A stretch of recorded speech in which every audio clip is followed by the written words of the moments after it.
Well, it was a pretty wild week on Parliament Hill. The Conservatives followed through on their threat to pull the rug out from underneath the government. But thanks to the NDP and the Bloc siding with the Liberals, Justin Trudeau was left standing for now. Here are some of the highlights, or perhaps you would call them lowlights, of the week. My common sense plan is to axe the tax, build the homes, fix the budget, and stop the crime. He goes once again with his little performances. That leader has opposed the things that nurses and teachers care most about. So let's not take any lessons from that guy. Put aside the grand, dramatic performances and answer the question. His so-called housing plan that he talks about now, which is, again, more performance than substance, lots of slogans, no actual solutions, is not going to deliver for Canadians either. Now, this Prime Minister wants to bring in a massive tax on home builders with hikes to capital gains. It was quite a question period that day, and this session looks as though it's not going to slow down anytime soon, with the Conservatives planning another non-confidence attempt in the near future. Karina Gould, who is the House Leader for the government in the House of Commons, of course, joins us now from the foyer of that same place. Thanks so much for making time for us. Yeah, my pleasure. It has been quite a week to watch. There's just so much acrimony right now, and name-calling and nastiness on all sides, and every major party being asked to apologize or retract statements. I have to ask you, why do you think things have gotten so bad?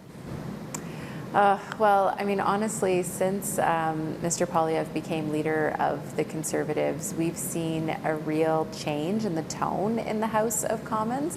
And I think it has kind of put everyone's backs up, to be honest. You know, there's one party in particular that is being really egregious in the comments that they're putting forward. And that's not something that, you know, we're necessarily used to. I mean, I would say that the House of Commons is always a bit of a raucous place, but particularly in the past couple of weeks, you know, we've just seen some really egregious behavior, particularly from Conservative MPs, and I think it's incumbent upon all of us as parliamentarians to remember that we're here to represent Canadians, and Canadians expect better of us. I think I have to put it back to you, though, as Liberals, that you're responsible for what you and your party say, and we've heard a real change in Liberal rhetoric. And frankly, it looks a lot more like what the Conservatives were doing. We've heard a minister say, you know, cut the crap and shut your yap. We've heard the Prime Minister use the word crap in the House of Commons. You yourself called Mr. Poilievre a fraudster and a bully.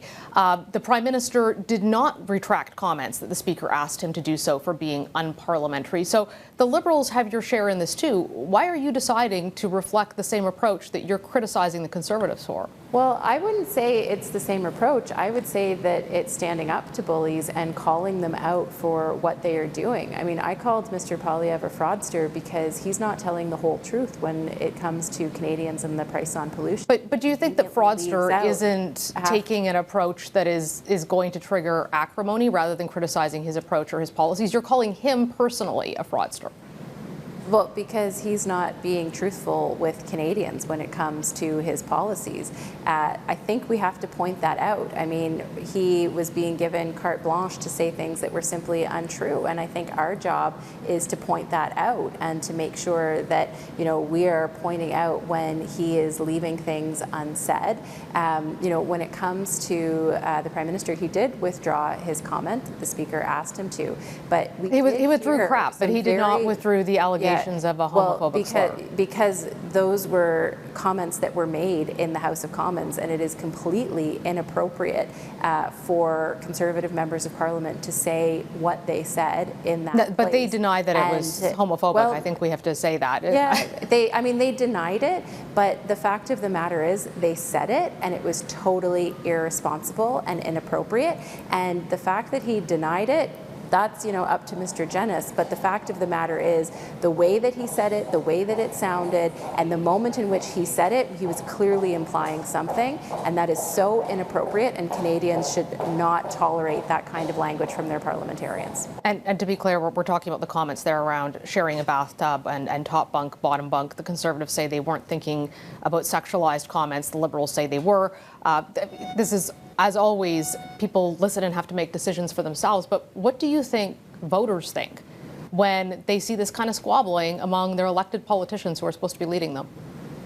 Well, I think they want to see politicians lead, and they want to see us focused on the issues that are important and are at hand. And that's certainly what we're doing as the governing party. I mean, we're putting forward important legislation, we're putting forward important programs and policies for Canadians, and what we see in the chamber that's behind me is that there's only one political party, the Conservative Party of Canada, that wants to obstruct that work, whereas the Liberals, the NDP, and the Bloc, we're here to work for Canadians. You are the House Leader, which means you're negotiating behind the scenes with other parties. I want to talk about some of those negotiations because you are a minority government, and so you have to convince at least one, or of course I'm sure from your perspective better if it's both, of the two of the three major opposition parties to support you. When it comes to the NDP, Jagmeet Singh was out aggressively criticizing the government. He then backed off that and voted in favor. There was an implication that maybe the government was threatening to pull the expansion of dental care if Jagmeet Singh did not vote in favor. Is that true? Were you threatening to stop the rollout of dental care or the expansion of it? Absolutely not. And we're very proud of the dental care program, and it is helping 750,000 Canadians at this point in time. We are very committed to continuing to roll it out. And I mean, I speak to, particularly seniors in my community who are getting their teeth cleaned and fixed for the first time in years, and it's having a tremendous impact on them. So whoever is suggesting that is, just spreading a rumor. The Bloc Québécois, of course, have their own issues that they would like to extract from the government support on. And they've been pretty clear about the deadlines that they have, whereby they expect you to deliver or they will pull their support. Are you going to meet those deadlines?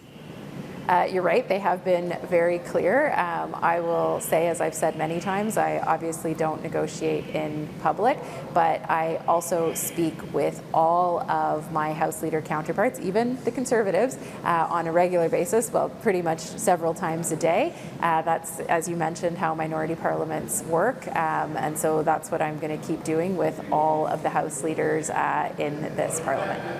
How many confidence votes do you think you can survive? I know you've been treating it, you've said, sort of kind of day by day in Parliament. Yeah. It has to be a bit exhausting, I'm sure. But is there sort of a number in your mind where you think that you run out of things to offer the opposition to support you? Well, Mercedes, my objective is to survive all of them, right? That's what I'm supposed to be doing. So is there an exact number? I don't know. Maybe you have a better look into the future than I do, but certainly my job as the House Leader for the Liberal Party is to make it so that we survive those confidence votes and continue to be able to do the important work of governing the country. I'd like to get your perspective on foreign interference in the House of Commons, especially because of some of the information that came out of the foreign interference inquiry on Friday. CSIS revealed 2 additional cases we weren't aware of MPs, either in one case, the allegation a member of Parliament or Canadian politician tried to influence the business of Parliament, and another where a foreign state tried to interfere with a Liberal MP being elected, tried to block them from being elected. As House Leader, you're seeing the business of the House all the time. Do you feel that you're equipped to pick up if there might be foreign interference happening in the House or a member of Parliament who is trying to influence that for a foreign state? There's kind of constant influence that's happening, but interference is when someone is being co-opted or, engaging in those activities in kind of a secret way that we don't know about.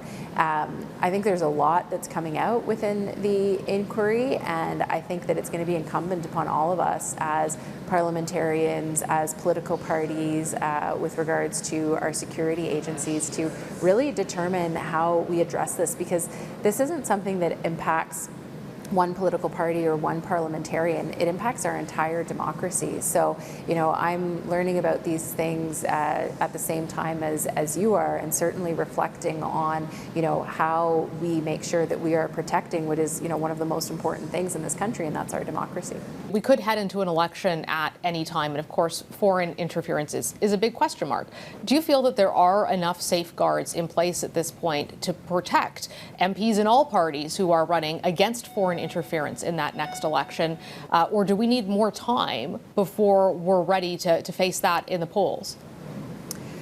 It's a very good question. I have a lot of trust in our security agencies and in the professional public servants that are looking at these things and their ability to protect Canadians and those that are seeking office from foreign interference.